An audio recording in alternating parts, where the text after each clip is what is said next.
President Trump is getting ready to deliver his State of the Union address. That's going to be on Tuesday at 6 p.m. our time. KOIN 6 will be carrying the president's speech live, so no news at 6, but you can watch our newscast right before at 5 p.m. that night. Tonight, we spoke with some Oregonians who arrived in D.C. for the events this week. Well, we spoke with one of the Portland Frogs who tells us 8 of the Frog Brigade members are there in D.C. They hopped a flight, and they're going to be joined, they say, by dozens more in a counter-protest. They have plenty of frog costumes for supporters. They've become a symbol of the ongoing protests in Portland targeting the ICE facility and of the resistance movement against ICE. They tell us they will try to hand out copies of the Constitution to members of Congress ahead of the State of the Union to remind them of their oath. And the Frogs will be part of a large event Tuesday ahead of the president's speech.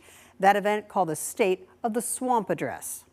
There's a lot of ways to fight it. Some people want to stand on the front lines and fight at the ICE facility, which is awesome. Some people want to write letters to their senator. That's also needed, but what we want to do is do what we do best, be ridiculous, stand up right in their faces and fight fascism and authoritarianism by dressing up as what is now the icon of the revolution, the frog.